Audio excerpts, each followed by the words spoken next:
All right, guys, welcome back to 11 Yanks. Very excited to be here with you with our guest, Will from MLS Moves. How you doing, Will?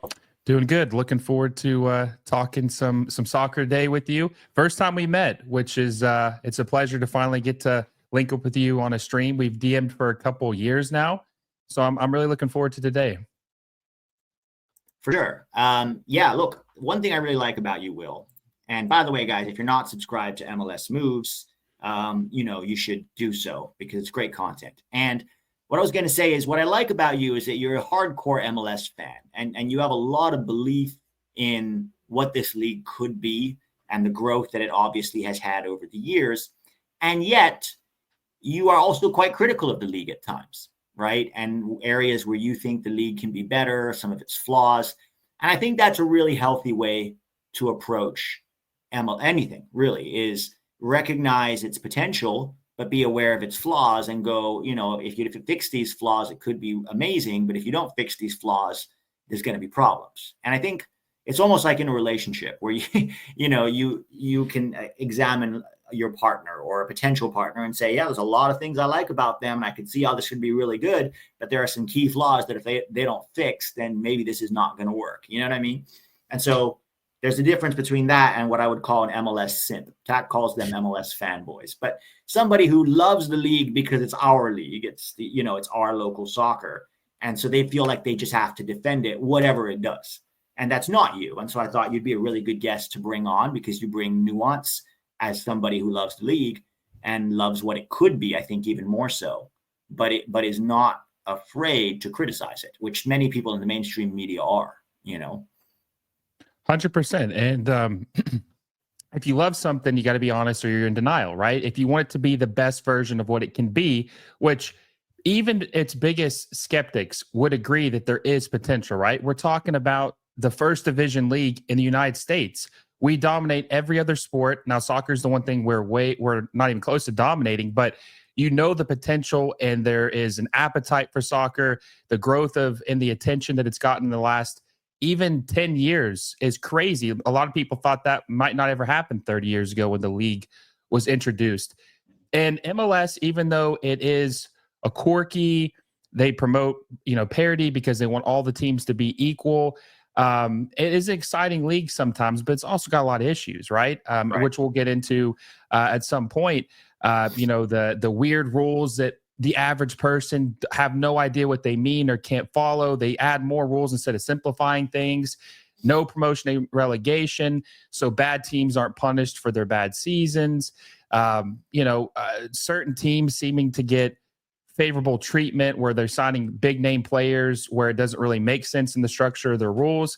There's a lot of issues with it, but it's also fun. And my whole goal of why I started my channel, my Twitter account 10 years ago, was to hopefully get this league to, it's never going to be the Premier League. I don't think so, but it could be top 6 in the world, maybe one day. It could be, maybe. And I think a lot of that has to do with people want to come to the United States and live. There's, obviously the culture the melting pot. People love America. We're really good in other sports. It could be that one day it's a desirable place to live, but the current way MLS is doing things, it's not going to happen in the near future. It's going to be a long time. They're overly conservative on the growth and the process of changing rules up. And honestly, man, it is disheartening because 2026 is right around the corner. And we talked about this, there's people that are kind of I don't want to say sour, but a little apathetic about soccer right now. The momentum has just kind of died down, US soccer wise and MLS wise. And it feels like they might miss out on a golden opportunity to capture some of these average fans who are watching the World Cup in 2026 and hey, I enjoyed that. Is there local soccer or is there who's the team in my state or my area? It's they're missing out on the opportunity to capture some of these fans who might not even like soccer right now. Yeah. Look, there's a lot of issues with MLS, and we're going to talk about that later. But I wanted to start off talking about, USL, because contrary to what many people believed, USL finally announced that they were going to adopt promotion relegation come, I think, 2027, right? It was the year that they said it's going to start. And it is a bold move. It's a bold step in a country that has never had promotion relegation. And there's many different sides to this coin. Some people are saying it's never going to work because when teams get relegated, their fans are not going to care anymore. Some people say it is going to work because, you know, all these fans that don't watch MLS because of the lack of pro rel are going to now pay attention. And it's a big, big topic. And I think between you and me, I wanted to talk about, is this going to work? But more importantly, what does work look like, right? Because it could survive, right, with promotion relegation if they do it right. It could thrive depending on a lot of different factors. But I think we both agree, and tell me if you're wrong. I don't think promotion relegation is the magic pill that fixes everything, right? Like you just say promotion relegation, you don't do anything else differently. I don't think that's going to make USL wildly popular. You might attract a few more fans that are sort of in love with the idea of pro-rel, right? And to be honest, I've been going to more Orange County SC games since they announced pro-rel, just because I want to put my money where my mouth is, and I want to give my support and my fandom to a league or a team that is part of something or is going to be part of something that I believe in. And so you might attract some of those people. The question is, there's a lot of issues with, let's start with sanctioning, okay? Because in order to become a D1 league, they have to get sanctioning from US Soccer. Now, US Soccer has some restrictions, right, on what you need in order to become a D1 league. For example, you have to have, you know, teams in at least 3 out of the 4 time zones, so Pacific, Eastern, and Central. That's not a problem. USL has that. Your stadiums have to have a minimum 15,000 capacity. That's a problem because most USL teams do not have that. I think just Sacramento and Louisville City might be the only 2 teams that currently have that. And so you're talking about 2 years, 2.5 years at most, if you know, to build, either find new stadiums or build bigger stadiums. That seems like that's going to be a lot of work. Orange County, for example, they play in a 5,000 seater stadium. So that's one big requirement. I don't remember all the other requirements to be sanctioned as a D1 league. You probably know this better than I do, but that seemed like a big obstacle. Now, the question is, do they need D1 sanction in order to have a successful league? Well, I feel like most people believe that the Soccer Federation was in MLS's pocket because it seems like no matter what happens, they always favorite MLS no matter what, even if it's, you know, all the fans are like, well, clearly you shouldn't be siding with MLS on this. I think that this is a good stepping stone to maybe something changing in the United States. I love promotion relegation. I think it's good because it really rewards the good teams. And if your team is bad, you're punished for it, right? Mm-hmm. That's one of the things that people don't like about MLS is the bad teams just have no there's no punishment for being a shit team. So I do think Fire fan for many years here. So Chicago Fire, exactly. And it's just there's no punishment. And Chicago Fire's only made the playoffs like 3 times in the last 15 years, which is crazy. Yeah. But yeah, I think it's a good stepping stone. I just want to see it implemented, right? Because this is brand new. I think there's going to be 3 divisions, if I'm not mistaken, that they're going to have. And it's a huge, huge project. That's why they're going to probably wait till 2027 to really start implementing it. And like you said, the obstacles, 15,000 fans, 3 time zones. It seems like they are putting all these barriers up to try to prevent them from succeeding. Now, you asked if it needed to be Division 1 to succeed. I'm going to be very curious to see, like, it seems like you said people are rallying, putting their money where their mouth is, seeing who their local USL team is and watching games. I don't know. I guess it probably would have to have D1 to succeed because then that's going to be taken as the most serious league. That's the biggest league in your country, right? Like, would the Premier League fail if it wasn't considered the number 1 league in England?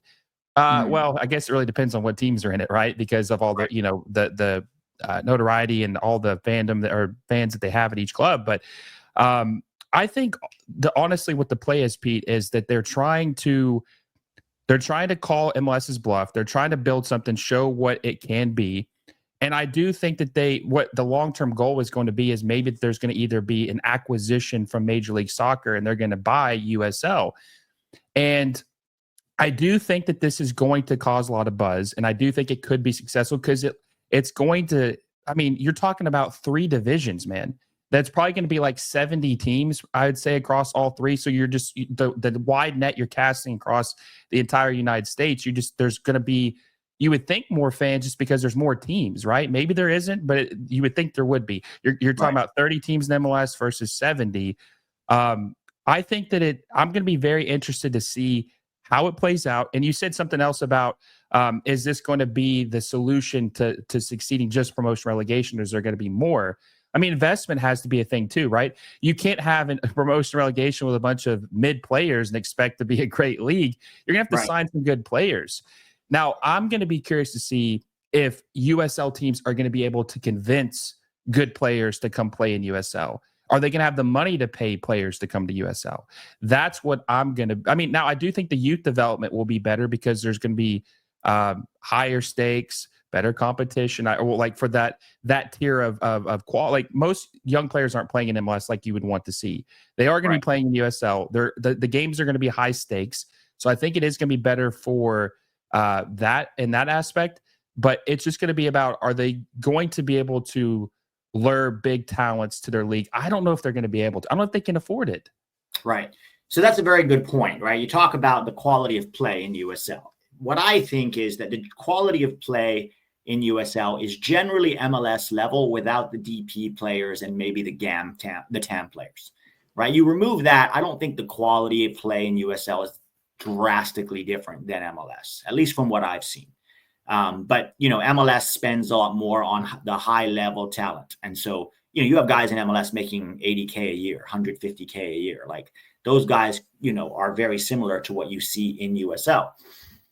I think the issue is that the barrier to entry in MLS is so high right now, right? What is the expansion fee now? 600 million to get in. And so essentially what you're saying is the only people who can afford to invest in soccer in this country are billionaires. Because if you can afford to invest 600 million, you're at least a billionaire. And by the way, that's just the initial acquisition fee. That's not stadium, cost of running your franchise, right? That's the fee is so ridiculously high. And so what I want to know is, are there businessmen or businesses or very rich individuals who love soccer? Take Ryan Reynolds and Rob McElhenney as an example. They could never afford an MLS franchise, not even close. So they went across the pond and they found a 4th division team that they bought for $2.5 million. And now they're investing in that team and they're using their smarts and their Hollywood notoriety and their connection to sponsorships and this very cool documentary they've made in order to now bring this team up the table. And they may be in the championship next year, right? It looks like they will be. So what if we could do that here? What if the barrier to entry in USL, let's say USL, you want to join USL. Right now, it's only going to be 3rd division. So there doesn't seem to be a lower pool of if you win this 4th division, you get into the 3rd division. You might have to buy into 3rd division, which is not pure promotion relegation, but okay. Let's say the barrier to entry is a $2 million buy-in to Division 3. And so then from there, you have to work your way up. And instead of spending now $500 million just to give to the other MLS owners, because that's what happens now. Your $600 million gets split up between all the other teams. What if you had that 600 million, or God forbid, 50 million, and you wanted to invest 50 million in a franchise, and now you can put together an incredible, team in the 3rd division and buy good players and bring good players in, and maybe not, your Kevin De Bruyne's of the world are not going to come play in USL, but maybe a French league player might come here for a better payday, and go play for Sacramento or Louisville or Knoxville or Orange County or whatever. So if it is a low barrier to entry, how many people in this country are actually interested in investing in soccer? And I think quite a few, because I have talked to people who want to buy in, who want to start a team, but they're like, I don't have 600 million, to afford. And so if you create that low barrier to entry, not only do you make it more possible for investment, but you also reserve the money that those investors have into investing into the team, the players, the stadium, coaches, youth development, that sort of thing. That's what I think will happen with USL. But we don't know, right? I mean, what are your thoughts on that? Well, I think if it's 2 million, that maybe hopefully one day you and I and Tat could be co-owners of a team, maybe, hopefully, right?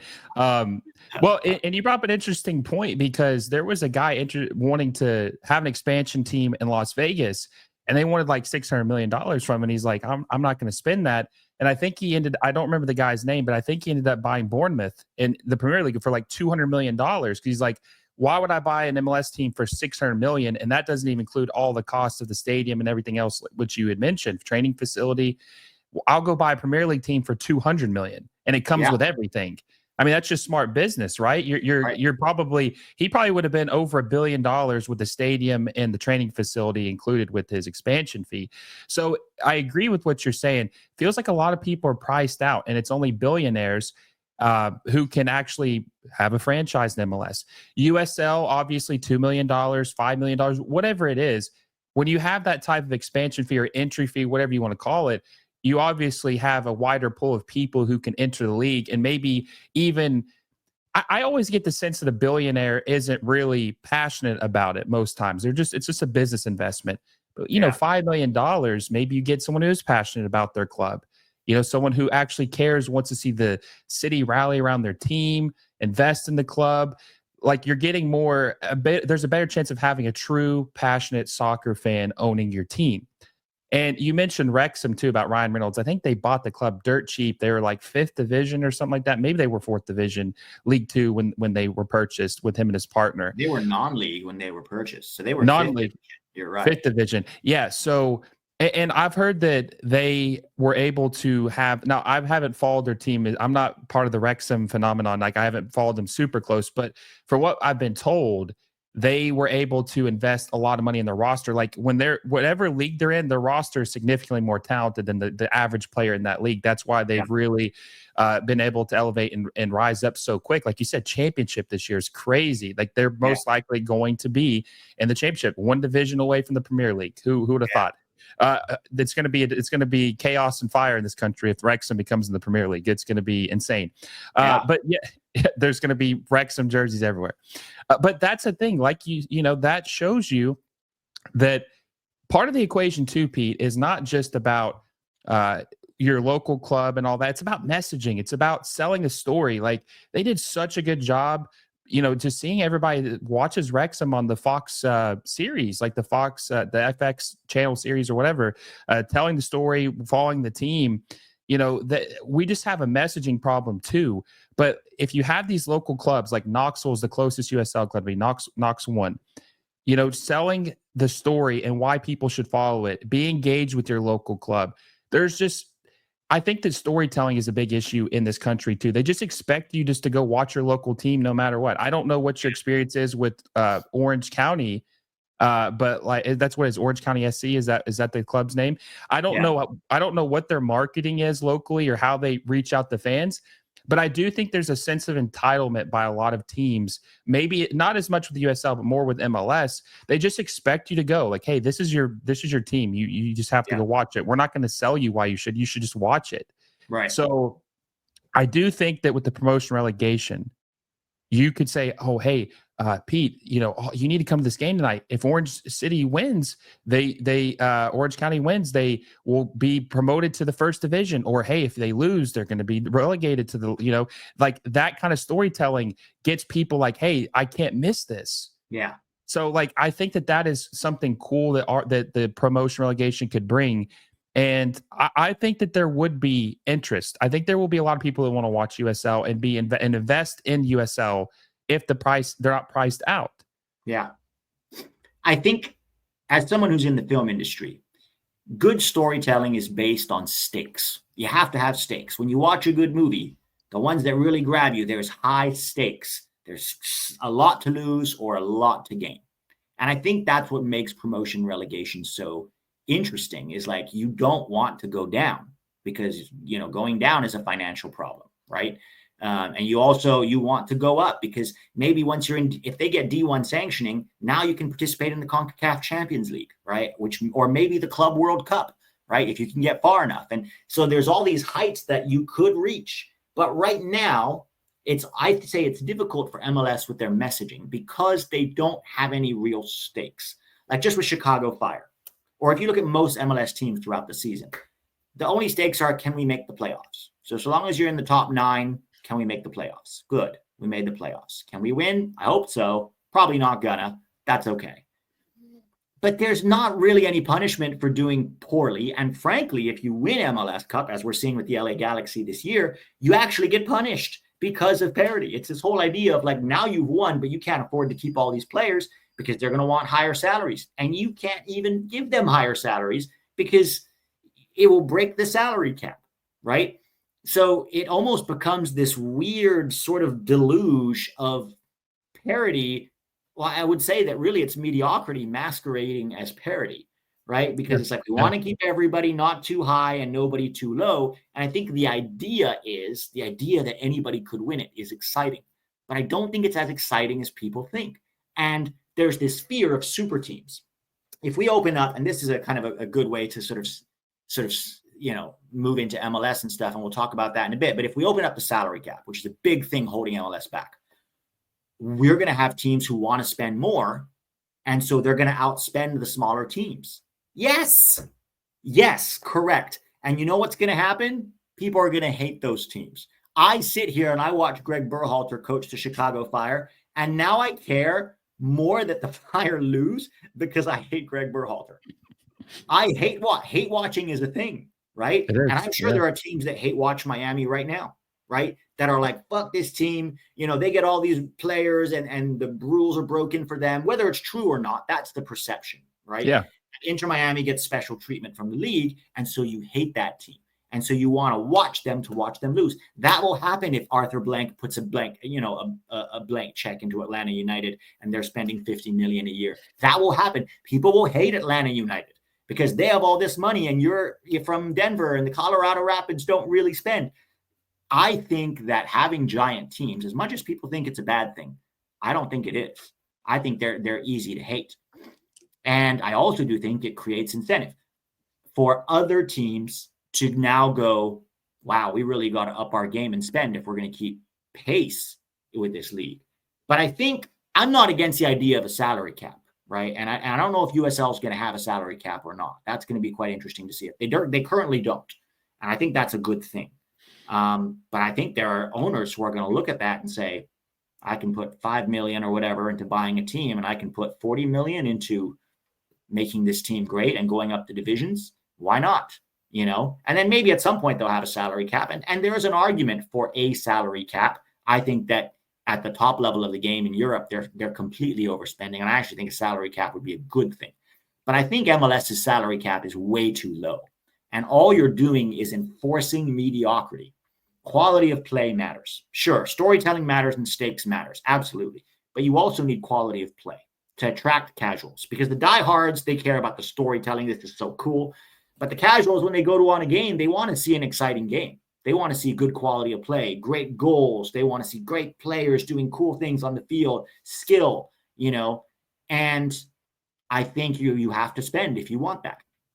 And I think that's what USL needs to do, apart from make better stadiums, which is going to be a huge. And by the way, when we talk about these Division I sanctioning, they've already shown, U.S. Soccer has already shown that they don't hold those sanction rules too tightly, because one of those rules is all your teams have to participate in Open Cup every year. And yet MLS now for the second year in a row doesn't have to do that. Nope. Right? So if U.S. Soccer can be like, that's okay, you still keep your Division I sanctioning despite flagrant disregard for the D1 rules, but then says to USL, you can't get D1 sanctioning because you don't have enough 15,000 theater stadiums, that's going to look like a huge conflict of interest. So it's kind of now in U.S. Soccer's hands. How are they going to handle this situation? Because they've already bent the rules for MLS, but if they're not willing to bend the rules for USL, then what are we really doing here? Then we have a captured organization that does not exist to serve soccer in this country. It exists to prop up MLS. And that is going to be a big, big problem. 100%. And that's why, I say U.S. Soccer Federation is in MLS's pocket. They are. I mean, they bend the rules for them all the time. They have for a long time. And you mentioned too about parity, right? I hate parity just to have parity. Let the team spend, man. I've been saying this. Let the team spend. What does the shitty teams have to lose, Pete? What do they have to lose? There's no relegation. What do you have to lose? Like, you're going to be in the same league. Like, so the Premier League and La Liga, they don't have salary caps. The biggest teams spend. The Man Cities, the Madrids, the Liverpools, they spend, right?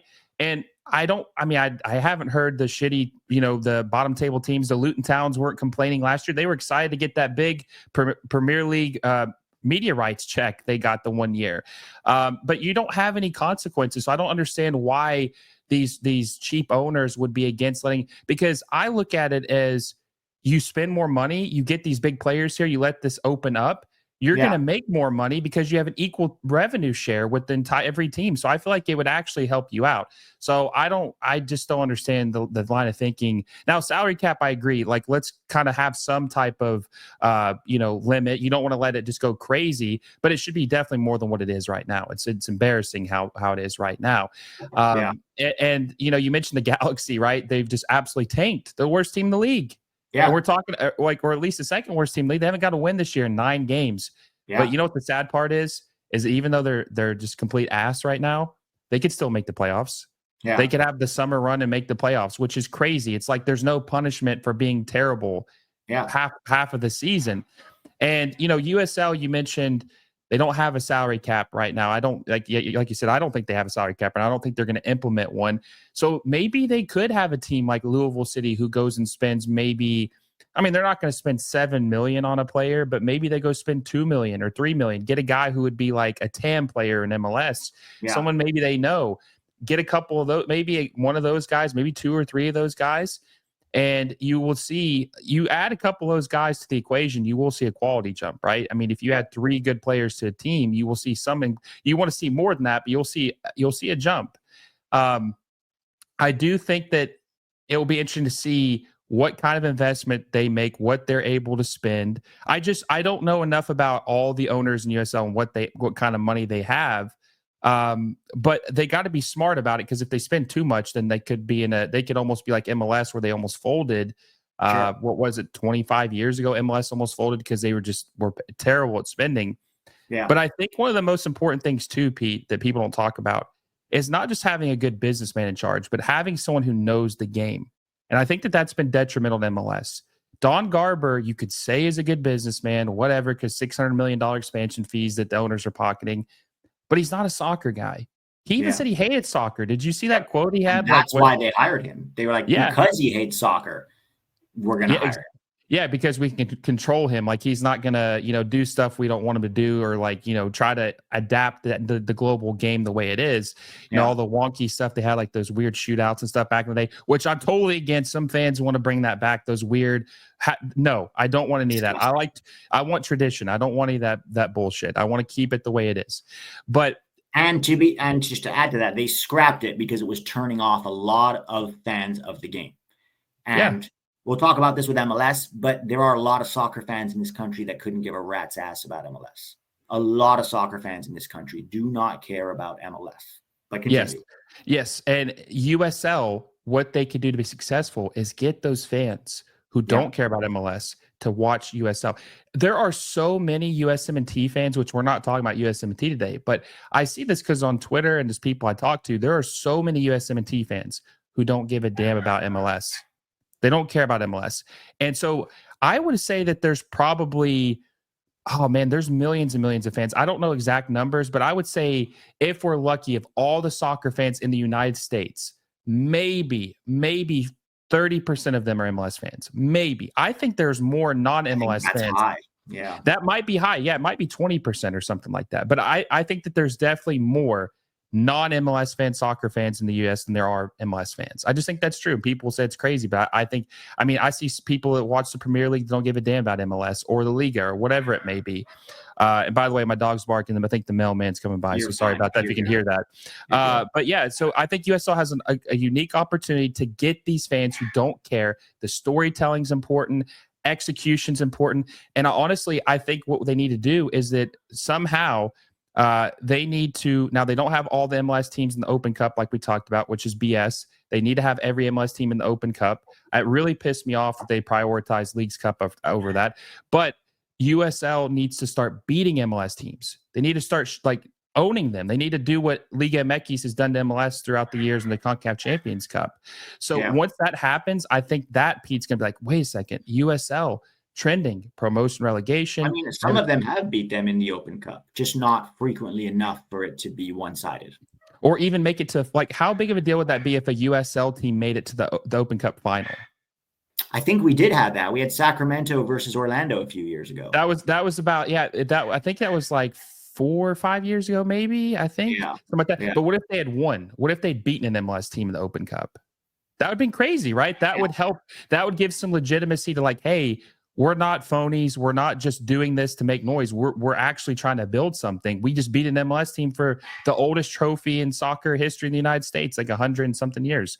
So that, I think that I'm going to be curious to see how they execute it. One of my friends is actually the president of Las Vegas Lights, and we were talking a little bit about this, and he really believes in it, and he thinks it's going to work, and it's going to elevate the quality, and it's going to make people more interested. And I tend to agree with him. I don't see how it can't, because of, if the storytelling is good, and like you said, stakes, man. Go to a movie, if the movie's the same the whole way through, you're going to leave. You're going to be like, what the hell am I watching? You want to see the ups and downs. It's going to get you excited. It's going to want you to tune in. So yeah, I think that it's going to work out. I'm going to be interested to see how it works out. And if it does, or Orange County or Orange City, I always butcher the name. Orange County is going to have the biggest fan in you, man. You're going to maybe have an Orange County scarf behind you one day. Yeah, I mean, I already bought their jersey, spent $100. It's an expensive jersey for a USL team, but I bought it because, like That's I said, commitment. I want to put my money where my mouth is, right? You're going to do the right thing. Okay. I have LAFC and LA Galaxy. They're both closer to me, but neither of them have done enough to make me care about them, And so it's like, okay, well, Orange County seems to be part of something that I want to be a part of. And so I've been doing that.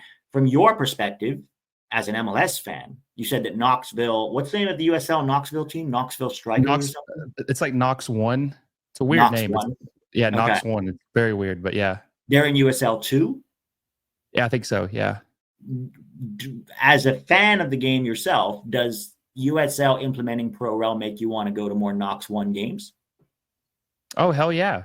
Yeah, I'm definitely going to go to more games. I haven't been to a game this year just because, life stuff, and it's about a 30-minute drive from me. But yeah, I definitely have an interest in going. I would love to go to a game experience and see what happens, get to know the players. And a lot of these former MLS players, and like maybe they just couldn't cut their teeth in the league at the moment, will play in USL, and there's some good talent. There's some hidden gems. Diego Luna is a guy that you and I think is pretty decent, right? I mean, I don't know what his what his trajectory is going to be with the USMNT or what league he's going to play in Europe, but he came from a USL team, the El Paso Locomotives. Yeah. And I think it's El Paso Locomotives. Maybe it's a New Mexico team. Yeah, either way. No, it's El Paso. It is El Paso. Yeah. So, look, he started off in USL. He got to move to MLS. He's playing really good. You can see that there's talent. We all agree Diego Luna is at least talented. I don't know how good he's going to be, but he's talented. So, yeah, I'm going to be interested to see if there's a Diego Luna for the Knox One or someone I don't know of. Like, it intrigues me to see what this team is, how they play, who their coach is. I'll definitely check out some games, 100%. I'm definitely more interested because of this. Awesome, man. Well, it's been fun talking to you and getting your perspective on, USL and promotion relegation and what it will do to our country. I will say, if you're a fan of this, guys, the onus is on fans now to make this happen too. Because if you if you've been saying, I don't like that MLS doesn't have ProRel, and then an alternative league comes along and says, well, we're going to have ProRel, and you go, yeah, call me when you get Lionel Messi, then you're being disingenuous. And I think the onus is on fans if you want to see ProRel succeed in this country, even if it is imperfect at the moment, which it probably will be to start out with, you got to go put your money where your mouth is. Turn on the TV at the very least and watch that USL game, which, by the way, they're starting to get some pretty good ratings on Paramount Plus. USL's on Paramount Plus, right? And not just that, go to the game, buy the scarf, buy the jersey, buy the $29 pretzel or whatever it is, prices at soccer games for concessions are ridiculous in this country. But do that, because that's what's going to make this successful, right? If they see interest, if they see that it is a successful model, then it will thrive and flourish and grow. You can't wait for it to be perfect for you to then get behind it. You got to get in on the ground level and be like, I want to be part of making this a thing. And I think that's going to be really important. So thanks for your thoughts, Will. Guys, next week, we're going to have a video also with Will talking about MLS and what they need to do in order to reach their full potential. So stay tuned for that. And like I said, make sure you go subscribe to MLS Moves. Great dude, great channel. Lots of very interesting thoughts, a very nuanced perspective on how we can make soccer better in this country, guys. So make sure you go do that. Any last thoughts, Will? Well, it's gonna be interesting to see what happens next couple of years in U.S. soccer, and hopefully it's a positive, not negative. And yeah, I appreciate you for having me on, Pete. Not a problem.